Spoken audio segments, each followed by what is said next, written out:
Hi, I'm Hobie-Wan. This is Red Chair Reading. Today I'm reading The Black Book of Secrets by F.E. Higgins. Glasses. Check. We're on chapter 19. Let's go. A disturbed night. While Joe was listening to the woes of the villagers, halfway down the hill, Jeremiah Ratchet lay awake in his bed. Prior to Joe's arrival, it was rare to see a light on after midnight in Jeremiah's house. A man with no conscience often sleeps soundly, and Jeremiah would snore hour after hour, keeping Polly awake in her attic room, blissfully untroubled by the fact that he was the chief cause of insomnia in Pagus Parvus. Now Jeremiah spent his nights tossing and turning. He called for Polly at ungodly hours, requesting a warm drink or a book to read, or fresh hot embers for his bed warmer. But nothing worked. Sleep would not come. Jeremiah Ratchet lived right in the middle of the street in a house that was 5 times the size of those he rented out to his unfortunate tenants. He had spent many years filling it with all sorts of treasures, but in the end the effect was similar to his clothing, loud and difficult to miss, and not a pleasant sight. The house had 7 bedrooms, though he had never entertained an overnight guest. A marvelous dining room served by a large kitchen. Most nights he ate alone, and room for 5 servants in the attic. His innate meanness meant he kept only 2. Polly and a boy to look after his horses, but he slept in the hay. Jeremiah used to take great pleasure from wandering the musty, shadowy corridors. With his hands clasped smugly behind his back, he contemplated the portraits on the stairs. 7 generations of Ratchets. Watching him with cold eyes and curled lips, he admired the shine on his silver and reveled in the luxury of his imported rugs, hand-tied by carpet weavers in an African desert. Sometimes, when he dug his fingers into the pile, he imagined he could feel the grains of sand under his nails. In fact, it wasn't his imagination. Polly's cleaning left much to be desired. But this all before Joe Zabadow arrived. Joe had rattled Jeremiah from the very first morning, although he had not gone up to the shop since then, not in daylight at any rate. Ratchet knew what was in the window. Polly had been instructed to pay regular visits, although not to enter the shop, and she described the display to him in great detail. "Shipped chamber pots and old boots!" exclaimed Jeremiah. "How can a man make money in such a way? He must be a fool." For generations, the Ratchet family in Pagus Parvus had profited from the poor unfortunates in the village. By stealth, force, and inherited duplicity, Jeremiah had continued the tradition. He had acquired ownership of cottages and land, which he rented out to the villagers at rates that could only be described as criminal.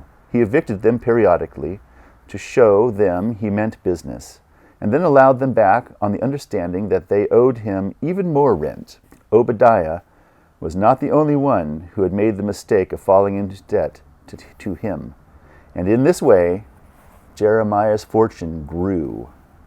In his own mind, it was all down to his skill as a businessman. Of course, it is easy to be a skilled businessman when there is no competition, but Jeremiah was beginning to realize that Joe might be the rival he had never had. Unfortunately for Jeremiah, he did not own Joe's shop, a fact that caused him immense irritation. What galled him even more was Joe's apparent wealth. He had convinced himself that it was Joe's money that afforded him his elevated status, especially as he was so generous with it, and that it could not last. 2 weeks after the pawnbroker first opened up, Jeremiah was surprised to find that Joe's shop was still in business, and judging by the number of people who passed Jeremiah's house on their way up the hill, Joe's foolish trade in chamber pots and old boots was thriving. Jeremiah was further irked when Obadiah Strang had come up to him in the street with a queer look on his face. "Now, Obadiah," Jeremiah had said impatiently, "I hope you aren't going to try to get out of this week's rent again. I told you—" "Here," said Obadiah triumphantly, "take this." He thrust a leather bag toward Jeremiah, who took it and opened it curiously. It was full of coins. "It's all there," said Obadiah. "Now my debt is paid." The grave digger walked away with head held high, and Jeremiah stood in the snow, mouth agape. As the passers-by began to snigger at him, he turned and hurried home. Polly came up from the kitchen and met him in the hall. "Someone left this for you," she said. She was holding the wooden spade. Jeremiah snorted and pushed past her and went into the study. He slammed the door so hard the windows rattled. Obadiah wasn't the only one to have suddenly come into money. At least 3 other debtors had paid up. Where are they getting it from? Jeremiah asked himself, and the only answer he could think of was Joe Zabadow. Jeremiah's temper was now even shorter, and Polly and the table boy bore the brunt of it. Where are they getting it from? Jeremiah asked himself, and the only answer he could think of was Joe Zabadow. Jeremiah's temper was now even shorter, and Polly and the stable boy bore the brunt of it. He had never considered that any of them would pay their debts. If business continued in this manner, Jeremiah was going to have to find other ways of making money. Recently, he had heard there was a profit to be made from selling teeth, both false and real. Ironically, the rich suffered with tooth rot more than the poor. Doubtless, their sweeter, more exotic diet was to blame, unlike the coarse fare of their poorer counterparts. Well-off ladies and gentlemen would pay handsomely for a set of real teeth to fill their gaps, not least because it was an obvious show of wealth. Jeremiah wondered if he could take advantage of this business opportunity. Last time he was in the Nimble Finger, he had heard mention of a certain Barton Gumbrute, who knew more about those things. Mentally, he made a note to meet with him the next time he was in the city. If this is interesting to you, please be sure to boop the like button. You'll help the video spread to other people. And thank you very much. For now, though, he had to deal with the pawnbroker. Every time he thought of Joe, that string bean of a character whose hair defied description, he could feel his teeth clamping together and a headache starting at the base of his neck. As for the boy, his skinny, short-legged attendant who went with him everywhere, he seemed a sly little devil. He wore a scarf and gloves that looked suspiciously like his own, the ones Jeremiah was certain the coach driver had stolen, and those big dark eyes. Jeremiah had never once managed to hold Ludlow's gaze. He always had to look away.